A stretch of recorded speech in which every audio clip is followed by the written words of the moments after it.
when 64 Japanese planes attacked one P-40. This pilot's solution left everyone speechless, the alarm that changed everything. It is December 13, 1943. The Assam Valley of northeastern India sits in a green, humid corridor between the foothills of the Himalayas and the dense teak forests of Burma. The air smells of monsoon soil and aviation fuel. At the American airfield in Nagagli, the day has started like most days in this remote theater. Routine patrols, maintenance work, the grinding monotony of wartime operations in a place that most people back home couldn't find on a map. Second Lieutenant Philip R. Adair has just landed from patrol. He is climbing down from his P-40 Warhawk, the one he named Lulu Bell. The aircraft is marked with a white number 44, his aircraft number, matching the mission number he's just completed. He has flown 44 combat missions. He is 23 years old. And then the base alarm sounds. Not the slow, procedural kind that means practice. The urgent, continuous wail that means something is actually coming, and it is coming right now. Adair stops. He looks up at the sky to the east, toward Burma, and for a moment sees nothing, just the flat blue of a December sky over the valley. Then he sees what a man on the ground has spotted before him, a formation, not a small formation, not a routine patrol of 4 or 6 aircraft that could be handled by the alert flight, a formation so large that, for a moment, his mind resists what his eyes are telling him. He counts. He counts again. For groups of bombers, each group containing 6 Mitsubishi Ki, 21 Sally bombers, their twin-engine silhouettes unmistakable even at distance. 24 bombers in total, and surrounding them, woven above and below and on the flanks, 35 Nakajima Ki, 43 Oscar fighters. The Japanese Army Air Force's frontline fighter in this theater, a lightweight, highly maneuverable aircraft that had proven itself a lethal opponent over Burma and China. 64 aircraft in total, all of them pointed directly at this base. Adair's base, his hospital, his fuel depot, his fellow pilots, some of whom are still on the ground, their aircraft being serviced, not yet able to get airborne. If those 24 bombers reach Nagagli with their loads intact and their formation undisrupted, the destruction will be catastrophic. The base that protects the western end of the most important supply route in the entire China-Burma-India theater will be torn apart in a matter of minutes. He looks at Lulu Bell. The ground crew has just finished refueling. The guns are still loaded from the last mission. The aircraft is as ready as it will ever be. Adair climbs back into the cockpit. He straps in. He fires up the Allison engine and points the nose of his P-40N toward the advancing formation. It is his 44th combat mission. It has been on the ground for approximately 10 minutes. 1 P-40, 64 Japanese aircraft, and a decision that, in the minutes that follow, will produce one of the most extraordinary pieces of airmanship in the history of the entire Second World War. The theater nobody remembers, the hump and the CBI. To understand why what happened over Assam on December 13th, 1943 mattered so deeply, you first have to understand the theater in which it happened, because the China-Burma-India theater is, without question, the most forgotten major theater of American involvement in the Second World War. While the names Guadalcanal and Midway and Normandy have entered permanent cultural memory, the names of places where men like Philip Adair fought, Nagagli, Dinjan, Myitkyina, the Assam Valley, remain almost completely unknown to anyone who isn't a dedicated historian of the period. That obscurity is deeply unfair to the people who served there, because the CBI was not a sideshow. It was a theater where the entire strategic logic of keeping China in the war was worked out every day in the most demanding operational conditions that any Air Force in World War II encountered anywhere on Earth. The problem was simple in concept and nightmarish in execution. China had been fighting Japan since 1937. 6 years by the time Adair was flying his patrols over Assam. The nationalist Chinese forces under Chiang Kai-shek were tying down hundreds of thousands of Japanese troops on the Asian mainland, troops that would otherwise have been available for operations elsewhere in the Pacific. Keeping China in the fight was a strategic imperative of the First Order for the United States. But Japan's occupation of Burma in 1942 had severed the Burma Road, the overland supply route that had previously connected Allied supplies in India to the Chinese forces fighting in the interior. Once the road was cut, there was only one way to supply China: by air over the eastern end of the Himalayan mountain range. That air route became known as a hump. The name came from the shape of the terrain, the massive eastern outlier of the Himalayas that transport aircraft had to clear on every single flight between the airfields of the Assam Valley and the receiving airfields in Yunnan Province, China. The mountains of this region rise over 15,000 feet, with peaks pushing above 20,000. The weather over the range was frequently catastrophic, violent updrafts and downdrafts, icing conditions, instrument-only navigation through cloud layers that could extend for hundreds of miles. The accident rate among hump transport crews was severe. The wrecks of aircraft that came down in those mountains were so numerous that the route was sometimes called the Aluminum Trail. The transports flying the hump, primarily C-47 Dakotas and later C-46 Commandos and C-87 Liberator transports, were entirely unarmed. They carried fuel, ammunition, food, medicine, and equipment for the Chinese war effort, making the 7-hour round trip over the mountains in formations that had no ability to defend themselves against Japanese fighters. The protection of those unarmed transports was the primary mission of the fighter groups based in Assam. If the transports couldn't fly, China couldn't fight. If China couldn't fight, hundreds of thousands of Japanese troops became available for the Pacific. The entire chain of consequences ran directly from the ability of fighter pilots in Assam to keep Japanese aircraft away from those slow, vulnerable cargo planes. The airfields of the Assam Valley were the western anchor of the entire operation. Nagagli, Dinjan, Jorhat, Tezpur, a string of bases carved out of the Indian jungle, surrounded by tea plantations and rice paddies, connected by roads that monsoon rains turned to mud for months at a time. The men who served there lived in conditions that were, by any honest accounting, genuinely miserable. Heat, humidity, dysentery, malaria, and the persistent psychological weight of operating in a theater, so remote that mail from home took weeks to arrive and news of the wider were filtered through in fragments. The nearest large city was Calcutta, hundreds of miles away by a road that was barely passable in good weather. These men were, in a very real sense, the end of the world. And in December of 1943, the Japanese decided that the western anchor of the hump needed to be destroyed. The Burma Banshees, the men and the machines. The 80th Fighter Group arrived in India in the summer of 1943, having expected to go to Europe. They had trained in the P-47 Thunderbolt at Mitchell Field in New York, preparing for what they assumed would be the air war over occupied France and Germany, and then a change in priorities redirected them east. By May of 1943, they were on a ship heading the long way around Brazil, the Cape of Good Hope, Ceylon, arriving in Karachi and then making the overland journey to the Assam Valley, covering some 2,200 miles across a subcontinent that none of them had ever seen before. They got to Assam and found they were flying P-40s, not P-47s, not P-38s. The Curtiss P-40 Warhawk, the fighter that had been the primary American combat aircraft since Pearl Harbor, but that was, by late 1943, increasingly being replaced in most theaters by more capable machines. In the CBI, logistics being what they were, the P-40 was what was available, and so the 80th Fighter Group became P-40 pilots through the necessity of circumstance rather than any particular preference. The P-40 Warhawk was an aircraft with a genuine character, and understanding that character is important to understanding what Adair did on December 13th. The P-40 was not a glamorous machine. It was a fighter that held the line for the Allies during the darkest days of the war, available in numbers when nothing else was, present on every front from Pearl Harbor to North Africa to Burma, but always with a clear-eyed acknowledgement of its limitations. It could reach a top speed of around 350 to 378 miles per hour, depending on the variant and conditions. It climbed at a rate that the Japanese Ki-43 Oscar could beat handily. It could not match the Zero or the Oscar in a turning fight at low altitudes, and its single-stage supercharger meant that above about 15,000 feet its performance fell off sharply, leaving high-altitude interception as a genuine weak point. What the P-40 had going for it was durability, diving performance, and firepower.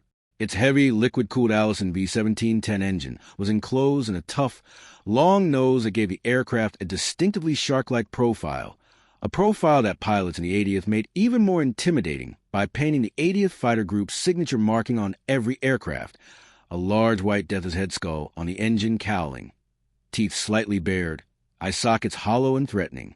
From the front, approaching, a P-40 of the Burma Banshees looked like something coming to kill you, and the psychological effect on Japanese pilots who encountered it at close range was, by multiple accounts, real. The nickname Burma Banshees came from the local population. The group's aircraft were sometimes fitted with a belly-mounted air siren, a device that screamed as the P-40 Dove, adding a layer of auditory terror to the visual when the skull-faced aircraft screaming down out of the sky. The natives of the Assam Valley, hearing that sound echo off the hills during training exercises, gave the group a name that stuck. The 89th Fighter Squadron was a dares unit based at Nagaguli. Their primary mission was exactly what it sounds like from the geography: fly patrols over the hump route, intercept Japanese raids on the airfields, protect the transport aircraft that were keeping China in the war. It was not glamorous work. It was essential work, done in conditions of extraordinary difficulty by men who were largely invisible to the American public following the war in the Pacific and Europe. Philip Adair had been with the 89th since the group arrived in theater. By December 13, 1943, he had flown 44 combat missions, enough to have developed a clear and personal understanding of what his P-40N could do and what it couldn't. That understanding was about to become the difference between survival and catastrophe. The man and his Lulu Bell, who Philip Adair was, Philip R. Adair was not, by any of the available biographical evidence, a man who sought out the spotlight or cultivated a reputation for recklessness. What the record shows is someone who did his job with extraordinary competence and who, when the situation required it, was capable of the kind of improvised, clear-eyed problem-solving under pressure that separates the pilots who survive impossible situations from the ones who don't. He was born in 1920, making him 23 years old on the day he faced those 64 Japanese aircraft. He had gone through the standard use-off training pipeline, advanced flying training, then qualification on the fighters that the group would be flying in theater, and had arrived in the CBI as part of the ADTH's initial deployment in the summer of 1943. He flew in the 89th Fighter Squadron and quickly established himself as a reliable, capable pilot in the demanding conditions of the Assam Valley. His aircraft, Lulu Bell, was a Curtiss P-40 N-1 Warhawk. The specific variant designation matters because the P-40 N-1 was the lightest version of the entire P-40 family, stripped of weight wherever possible to improve speed and climb performance, which gave the best high-altitude performance of any P-40 ever built. In the thin air of the Assam Valley, where intercepts sometimes needed to happen above 15,000 feet, that performance improvement was tactically significant. Lulu Bell was painted in the standard olive drab and neutral gray scheme of the theater, with the ADTH's signature skull on the nose and the number 44 on the fuselage, a number that, on December 13th, carried the double significance of being both his aircraft's marking and his mission count. It was his 44th mission. He had named his aircraft 44. On mission number 44, flying aircraft number 44, he encountered a situation that the entirety of his training and all of his previous 43 missions had never come close to preparing him for. The relationship between a World War II pilot and his specific aircraft was not a sentimental affectation. It was a practical bond built on survival. A pilot who knew his particular aircraft's quirks, the exact way the engine responded at different throttle positions, the precise handling characteristics when the fuel load was at different weights, the things the specific airframe did slightly differently from the type standard, was a pilot who could make the split-second decisions that combat demanded without having to think about them. Adair knew Lulu Bell. He knew her the way you know a tool you've used every day for months. He knew what she could do. On December 13th, in the minutes following that base alarm, he was about to discover something she could do that nobody, not Curtiss, not the USAF, not any flight manual ever written, had anticipated or intended. The formation appears, reading the impossible odds. The alarm that sounded over Nagaguli on December 13th, 1943, was the result of ground observers and radar detecting the Japanese formation as it crossed the border from Burma into Indian airspace. The Japanese had been planning and preparing for raids against the Assam Valley airfields, the western terminus of the hump operation, with a specific strategic objective of disrupting or destroying the supply pipeline to China. The target on December 13th was the China National Aviation Corporation airfield at Dinjan, the critical hump airlift hub just miles from the Gagali, along with the supporting American air base infrastructure. The force they committed was not a casual probe. 24 Mitsubishi Ki, 21 Sally bombers, organized into 4 flights of 6 aircraft each, represented a significant proportion of Japanese strike capability in the theater.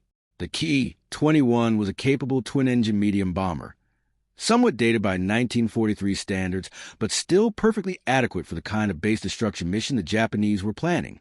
Each aircraft carried bomb loads that dropped accurately on the airfield at Dinjan, could destroy parked aircraft, crater runways, ignite fuel storage, and kill the ground personnel, without whom the entire hump operation would grind to a halt. Escorting them were 35 Nakajima Ki, 43 Oscar fighters. The Ki-43 was in many respects the Japanese Army Air Force equivalent of the Zero, lightweight, highly maneuverable, with a turn radius that gave its pilots enormous confidence in close combat. It was powered by a 1,150 horsepower Nakajima 115 radial engine, giving a top speed of around 358 miles per hour, competitive with the P-40 in level flight, and superior in climb and turn at altitudes where the P-40 single-stage supercharger was already losing efficiency. The Ki-43 pilots flying escort for this mission were experienced. This was not an improvised operation. The formation was organized, layered, and ready for any American response it expected to encounter. What it did not expect was one P-40 on a direct intercept course, already airborne and climbing, pointing its skull-marked nose straight at the lead bomber flight. Adair understood with complete clarity what he was facing. There was no ambiguity in the arithmetic. 1 against 64 is not a contest in any traditional military sense. His fellow pilots in the 89th were on the ground, their aircraft being readied, ground crews working as fast as they could, but they needed time, even 5 minutes. Even 3 minutes of disruption to that formation could mean the difference between bombers arriving over Dinjan with their loads intact and organized versus bombers that had been scattered, harassed, and forced to drop their bombs short of the target. Adair made a tactical decision that was also a moral one. The bombers were the threat, not the fighters. The 35 Ki-43s would swarm him the moment he made his presence known. They could not respond to a lone P-40 diving into their formation. But if he went for the fighters first, he would give a formation warning. The bombers would stay on course, and the base would be hit regardless of what happened to him afterward. The only way to disrupt the mission was to go straight for the bombers, absorb whatever the fighters threw at him in response, and do as much damage as possible to the lead elements of the bomber formation the time he had before being forced to disengage. He came in from altitude, from the left, diving from above the formation, aiming for the lead flight of bombers at maximum range. He pressed the attack trigger and opened fire on the lead Ki-21. 1 against 64. The combat. What followed over the skies of Assam on the morning of December 13th, 1943 was documented in official records, in Adair's Silver Star citation, and in the accounts of the men on the ground who watched it happen, and later described it in terms that ranged from awe to simple disbelief. Adair's first pass was designed around a specific principle: speed and surprise over turning performance. He had no illusion that he could match the Ki-43 escorts in a turning dogfight. 1 against 35 was not a fight he could win in those terms. What he could do was use altitude and diving speed to hit the bombers before the fighters could effectively react, fire for as long as they could hold the dive, break away at high speed before the Oscar pilots could bring their guns to bear, climb back up if possible, and do it again. His first attack on the lead bomber flight drew immediate response from the escort fighters. The Ki-43 pilots had their orders, and a lone American fighter diving through their formation represented exactly the threat they were there to stop. Within seconds of Adair's first gun run, multiple Japanese fighters were angling toward him, their radial engines pushing them hard into the intercept geometry. Adair's P-40N had one genuine advantage in this kind of combat: its diving performance. The P-40's heavy, liquid-cooled engine nose gave it good speed in a dive, and the airframe had been designed to survive high-speed recovery from diving attacks.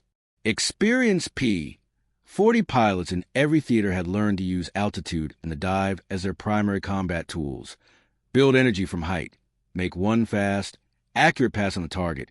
Use the accumulated speed from the dive to carry them clear of pursuing fighters. Then climb back up and do it again. The boom and zoom, as it was known, was the P-40 pilot's answer to the problem of fighting opponents who could outturn him at low speed. The problem with boom and zoom against 35 fighters and 24 bombers is that the geometry becomes impossibly complex. Every time Adair disengaged from one attack and tried to climb back up, there were multiple P-43s already positioned or repositioning to intercept him. Every pass at the bombers drew concentrated fire from both the escort fighters and the defensive guns of the bombers themselves. The key, 21 Sallies carried multiple defensive machine gun positions, and their gunners were trained and determined. Adair kept attacking. He made multiple passes at the bomber formation, pressing in close enough to fire and accepting the return fire that this required. His harassment was working. The formation was no longer moving in the clean, organized columns it had arrived with.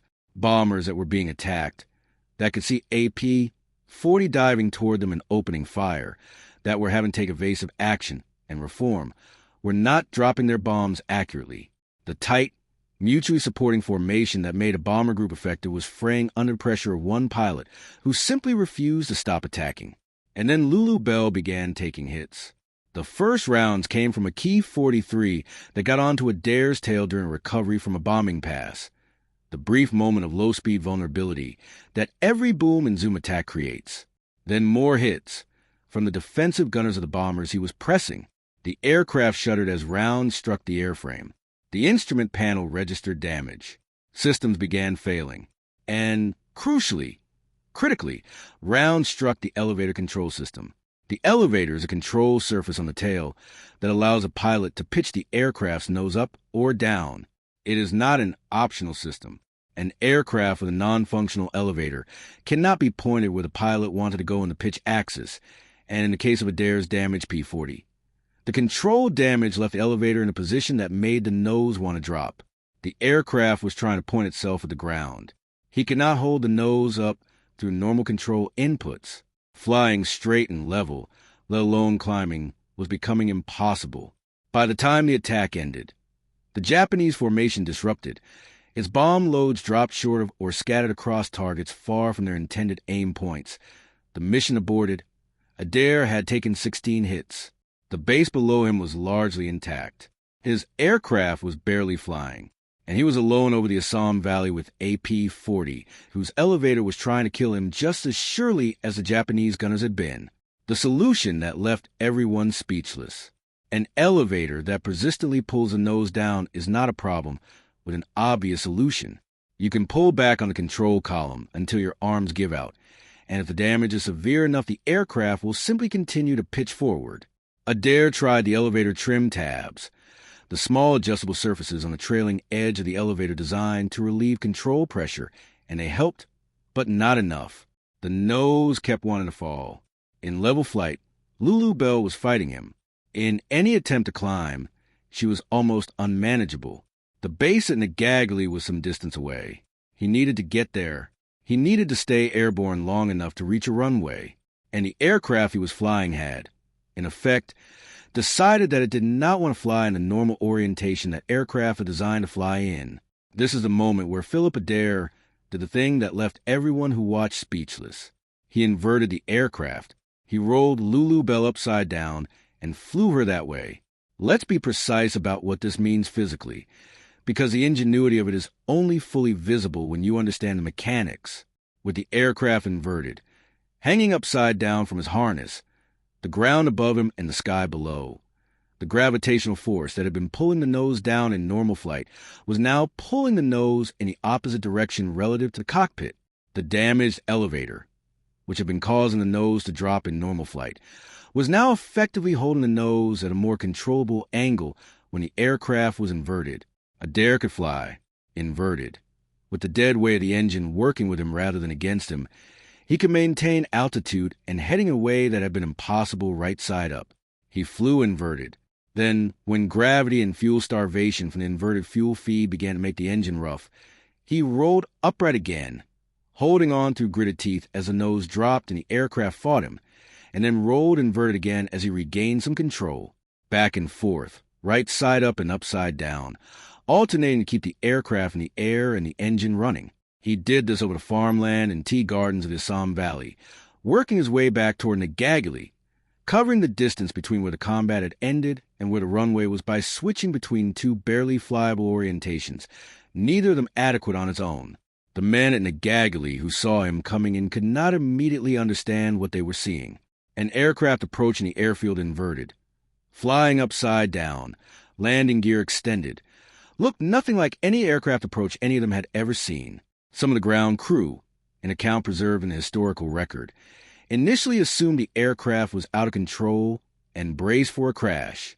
A few reportedly reached for their weapons, momentarily uncertain whether the strange, upside-down approaching aircraft was even American. Adair lowered the landing gear. While inverted, he set up his approach. And then, at the last possible moment, with the runway close enough that there was no time for hesitation or second thoughts, he rolled Lulu Bell upright. The nose dropped as soon as he did. The damaged elevator asserted itself, pulling the aircraft toward the ground with sudden, violent insistence. But he was already close enough to the runway that it didn't matter. The wheels touched down. The P-40 rolled out, slowing, the engine faltering as the battered Allison finally gave up the fight. The aircraft came to a stop on the runway at Negagali. Philip Adair unbuckled his harness and climbed out. He had shot down one key 43 Oscar fighter with confirmation, and his unit credited him with 2 confirmed victories and 2 probables, with his obituary and Silver Star citation noting 2 confirmed kills and 2 more probably destroyed. He had disrupted a force of 64 Japanese aircraft from successfully bombing the most important airfield in the western end of the hump supply chain. His aircraft had taken 16 hits. Its elevator was destroyed, and he had landed it by flying upside down. The ground crew counted the holes in Lulu Bell and fell silent. The men who had watched the inverted approach fell silent. There is no record of anyone immediately finding the right words, because there were no right words. What they had just witnessed didn't have a category in anyone's experience. It had to be processed before it could be described. What this story means, the legacy of Lulu Bell. Philip Adair received the Silver Star for his actions on December 13, 1943. The citation acknowledged the extraordinary odds he had faced and confirmed kills he had achieved. It recognized the disruption of the Japanese raid and the protection of the base. What citations rarely capture, and what the Silver Star language necessarily compressed into formal military language, was a specific act of airmanship that had brought him home. The inverted flight, the alternating orientations, the willingness to think outside every category of normal flying practice and find the one solution that an aircraft with a destroyed elevator still permitted. Adair continued flying. In May of 1944, he was back in combat again, this time leading a flight of 4 P-40s that encountered 15 Japanese Oscar fighters. Again outnumbered, again he fought. He claimed 2 more confirmed kills in that engagement. He ended the war with multiple confirmed aerial victories, the Distinguished Flying Cross added to his Silver Star, the Air Medal, the Presidential Unit Citation, and the other decorations of man who had served with genuine distinction in a theater that the history books rarely visited. Lulu Bell survived too. The P-40N was repaired, returned to service, and Adair flew her for 113 of his total 139 combat missions in the CBI theater. She is now one of the most famous individual P-40s in history, a preserved example in Britain. Painted in her exact markings, wearing her skull and her number 44, has been maintained and flown as a flying tribute to Adair and his actions. The skull on the nose, the white 44 on the fuselage, the olive drab paint worn by a combat aircraft that went to war against 64 Japanese planes and came home. Adair eventually retired as a colonel in 1971, after a career that spanned from the jungles of Burma to the Korean War, where he flew F-86 Sabres. He died in 2017 at 96 years old, having lived a life that went as far as a human life can go from the ordinary. But the story this video tells is ultimately not just about one extraordinary man on one extraordinary day. It is about something that runs through every chapter of the Second World War and appears in places as different as the jungles of Burma and the snows of the Eastern Front and the coral atolls of the Pacific. It is about what a human being does when the situation gives him no acceptable alternative to improvisation, when the training runs out, when the manual doesn't have a chapter for this, when the only way forward is to think a thought that nobody has thought before and do a thing that nobody has done before, with the lives of the people on the ground depending on whether you can make it work. Philip Adair looked at a P-40 with a destroyed elevator and a body trying to kill him on the way home, and he thought, if I invert it, gravity works for me instead of against me. That thought, in the cockpit of a shot-up aircraft over the Assam Valley, with 16 bullet holes in the airframe and an exhausted Allison engine, and a runway somewhere to west that he desperately needed to reach, was not the product of formal training or published procedure. It was a product of understanding, at a deep and instinctive level, how aircraft fly, of knowing physics not as a subject learned in a classroom, but as a lived reality of thousands of hours in the air, of having, somewhere in the back of his mind, the flexibility to ask not what is the normal way to do this, but what does this aircraft still permit, even now? The answer was, fly upside down. And he did. The men on the ground who watched him land fell silent, because what they had seen was beyond their vocabulary. It isn't beyond ours, looking back at it now. It was improvisation in the most literal sense, the remaking of an impossible situation into a possible one, using nothing but what was at hand, and the willingness to think differently when thinking conventionally would have meant dying. That's the story of Second Lieutenant Philip R. Adair Lulu Bell, and the day that one P-40 defended an entire base against 64 Japanese aircraft and came home flying upside down. If that story got to you, if you felt something learning about this man and this aircraft in this forgotten corner of the Second World War, please hit that subscribe button and leave us a like. This channel exists for exactly these stories, the ones nobody tells, the ones that deserve to be remembered. Share it with someone who would feel what you felt reading it. We'll see you in the next one.